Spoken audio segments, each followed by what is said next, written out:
Nous allons corriger l'exercice 2, qui donne des exemples d'applications linéaires de k puissance p dans k puissance n.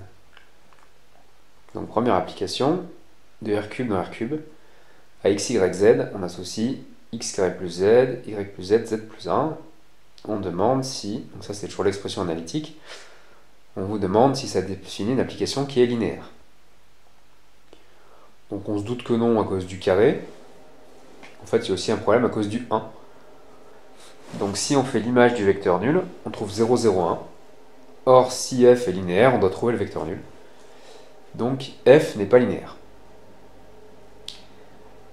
Deuxième exemple, une application de R4 dans R3. Donc cette fois, les vecteurs ont 4 coordonnées au départ et 3 coordonnées à l'arrivée. Donc ici, il n'y a pas de produit, ça semble bien être linéaire. Donc on va le montrer.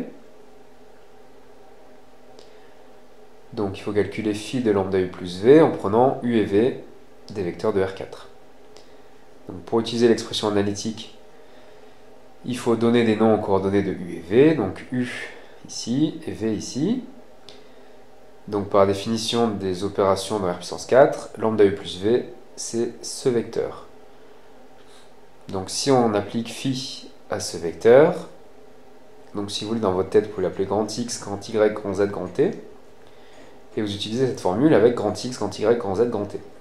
Donc ça fait tout ça.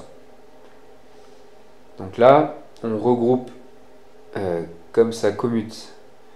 On fait lambda x1 moins lambda y1 plus lambda t1. Et ensuite, plus x2 moins y2 plus t2. Et par somme de vecteurs, on coupe en deux comme ça. Pareil que la deuxième coordonnée, pareil que la troisième. Et on voit que toutes les lettres avec un indice 1 sont multipliées par lambda. Donc on va pouvoir mettre lambda en facteur. Donc on arrive là. Et on reconnaît phi de u, phi de v. Donc phi de lambda u plus v égale lambda phi de u plus phi de v. Phi est bien linéaire. Après on demande le noyau, l'image.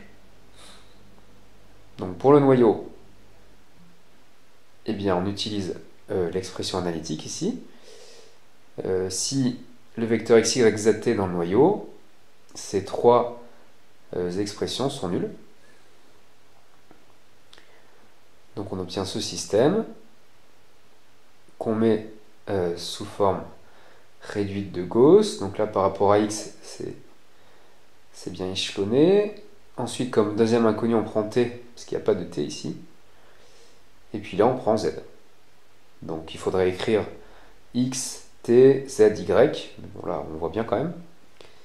Donc il y a trois pivots, donc trois inconnues principales, et y est un paramètre.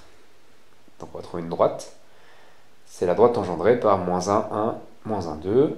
Et comme ce vecteur est non nul, il forme tout seul une famille libre de ker phi, donc une base de ker phi.